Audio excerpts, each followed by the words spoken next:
A nova pesquisa nacional Atlas Intel, divulgada nesta terça-feira em parceria com a Bloomberg, redesenha o mapa da disputa presidencial de 2026 e expõe movimentos relevantes tanto na avaliação do governo quanto no comportamento do eleitorado diante dos principais nomes da corrida. O levantamento ouviu mais de 5.000 brasileiros entre os dias 22 e 27 de novembro e revela um país novamente dividido, mas com sinais cada vez mais claros. A aprovação do presidente Lula voltou a cair, sua desaprovação voltou a subir e a percepção geral sobre o governo sofreu a pior inflexão do ano. Ao mesmo tempo, seus principais adversários começam a crescer e transformam o cenário eleitoral em uma ameaça real à sua tentativa de reeleição. A pesquisa inicia avaliando a temperatura nacional sobre o desempenho do presidente Lula. Segundo o levantamento, 48,6% dos brasileiros aprovam o trabalho do presidente, enquanto 50,7% desaprovam. Os dados revelam uma inversão importante em relação ao mês anterior. A desaprovação subiu 2,6 pontos percentuais e a aprovação caiu na mesma proporção.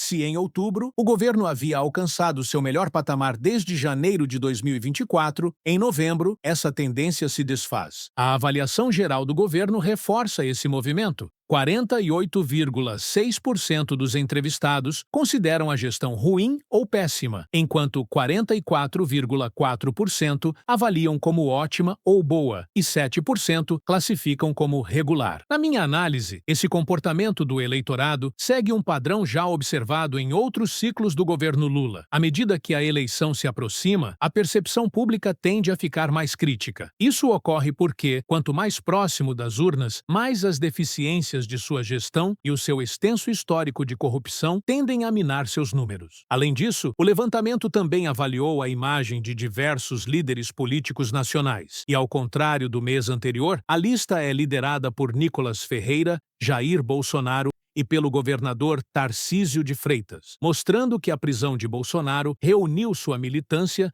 e dá força à narrativa do campo da direita. Do lado inferior da lista, políticos como Davi Alcolumbre e Hugo Mota se mantêm como os políticos com a pior avaliação no país.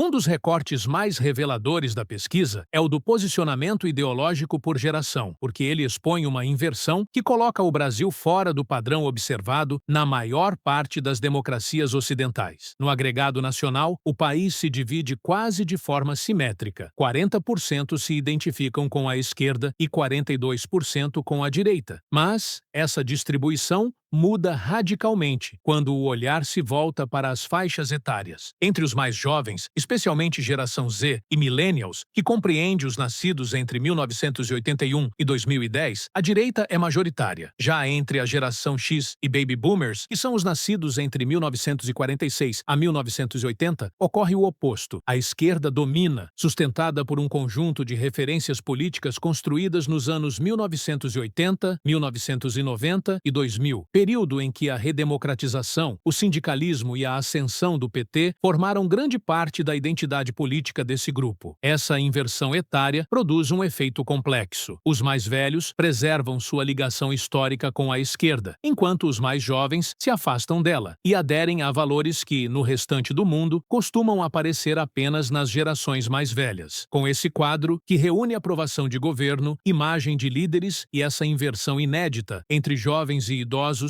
a pesquisa fornece o pano de fundo necessário para entender como o Brasil chegará à disputa eleitoral de 2026. Agora entramos de fato na corrida presidencial e a Atlas Intel testou 5 cenários diferentes para o primeiro turno das eleições presidenciais de 2026. No cenário 1, em que enfrenta nomes majoritariamente da direita e centro-direita, Lula registra 48,4%, abrindo vantagem significativa sobre o governador de São Paulo, Tarcísio de Freitas, do Republicanos, que aparece com 32,5%. Na sequência, surge o governador de Goiás, Ronaldo Caiado, do União Brasil, com 5,7%, seguido pelo governador do Paraná, Ratinho Júnior, do PSD, com 4,1%, pelo presidente do MBL, Renan Santos, do Partido Missão, com 1,9%, e pelo governador de Minas Gerais, Romeu Zema, do Partido Novo, com 2,3%. 3,3%. Esse quadro mostra que quando a oposição se apresenta fragmentada, Lula lidera devido à dispersão dos votos de direita e de centro-direita. No cenário 2, Lula mantém desempenho semelhante, alcançando 48,7%, enquanto Michele Bolsonaro, do PL, atinge 28,6%, um percentual menor do que os 32,5% de Tarcísio no primeiro cenário. Caiado melhora seu desempenho e chega a 9,4%, enquanto Ratinho Júnior tem 5%, Zema aparece com 4,4% e Renan Santos marca 2,1%. No cenário 3, sem Tarcísio ou Michele, e portanto sem os nomes mais fortes da oposição, Lula aparece com 48,5%, enquanto Caiado sobe para 16,9%. Seu melhor desempenho entre os cenários, seguido de Ratinho Júnior com 12,6%, por Romeu Zema com 9,5% e por Renan Santos com 2,6%. A ausência de candidatos mais competitivos reorganiza o campo da direita, mas não impede que Lula mantenha a vantagem no primeiro turno. O cenário 4 introduz um nome polêmico e de forte rejeição, o senador Flávio Bolsonaro, do PL. Neste caso, Lula marca 47,3%, enquanto Flávio registra 23,1%, desempenho inferior ao de Michele e de Tarcísio. Caiado marca 10,2%, Ratinho Júnior aparece com 7,1%, Zema repete os 5% do cenário anterior, e Renan Santos tem 2,4%, e o governador do Rio Grande do Sul, Eduardo Leite, do PSD, marca 1,1%. Por fim, no cenário 5, a pesquisa testa um confronto sem Lula, o que devido sua idade pode se concretizar. Nele, o ministro da Fazenda, Fernando Haddad, atinge 44,4%. Tarcísio de Freitas registra 32,3%, mantendo sua consistência e aparecendo como o nome mais competitivo da direita. Caiado aparece com 5,6%, Ratinho Júnior registra 4,2%, Zema marca 2,9% e Renan Santos fecha a lista com 2%. Ao observar os 5 cenários, um padrão se destaca. Lula mantém um piso alto, sempre na casa dos 40%, enquanto Tarcísio de Freitas aparece como o candidato mais competitivo da oposição, mas ainda distante da liderança. O que, ao meu ver, reforça a ideia de que o campo da direita precisa se unir para enfrentar a ameaça da esquerda e da centro-esquerda, que se unificaram em torno da figura do presidente Lula. Agora que analisamos os cenários de primeiro turno, responde aí nos comentários quem você acha que será capaz de derrotar Lula em 2026. Nos cenários de segundo turno, quando comparados os cenários auferidos em novembro com aqueles auferidos em outubro, a pesquisa Atlas Intel revela a desidratação de Lula e o crescimento de parte da oposição, indicando o início de uma mudança que deve se consolidar com o estreitamento do número de candidaturas da direita. Nos 3 primeiros confrontos, Lula aparece estável com 49% das intenções de voto, enfrentando Tarcísio de Freitas, Michele Bolsonaro e o ex-presidente Jair Bolsonaro. Em todos esses casos, seus adversários registram 47%, resultando em vantagem de 2 pontos percentuais para o petista, o que configura verdadeiro empate técnico dentro da margem de erro. Chama a atenção o fato de que, comparado com o cenário de outubro, a diferença desses 3 confrontos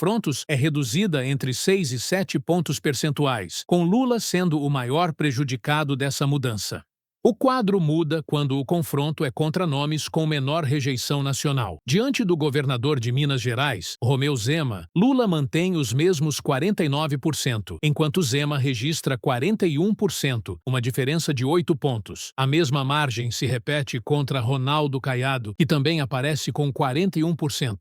Esses cenários mostram que, embora Zema e Caiado tenham força regional e apelo administrativo, eles não conseguiram ainda transformar essa força local em competitividade eleitoral nacional. Contra o governador do Paraná, Ratinho Júnior, a vantagem de Lula aumenta para 9 pontos. São 49% contra 40%. O desempenho mais fraco de Ratinho no cenário nacional reforça a percepção de que ainda há um longo caminho para que figuras regionais regionais se tornem alternativas reais à polarização nacional consolidada. O cenário mais desequilibrado surge quando o adversário é o governador do Rio Grande do Sul, Eduardo Leite. Lula marca 47%, enquanto Leite fica com apenas 28%. Aqui, a diferença de 19 pontos percentuais evidencia não apenas a fragilidade eleitoral de Leite no plano nacional, mas também o fato de que, para parte significativa do eleitorado, a oposição moderada ainda não encontrou uma narrativa competitiva o suficiente para se posicionar como alternativa viável. Com todos os dados reunidos, a pesquisa Atlas Intel deixa claro que o cenário eleitoral de 2026 entra numa fase decisiva. A aprovação do presidente Lula mostra sinais de desgaste, enquanto a desaprovação volta a crescer, e a percepção sobre o governo perde o impulso de recuperação que vinha ganhando força até outubro. Ainda assim, Lula demonstra resiliência eleitoral, mantém um piso elevado, lidera com folga todos os cenários de primeiro turno e, no segundo turno, vence todos os adversários testados, ainda que, diante de nomes mais competitivos, a margem seja estreita.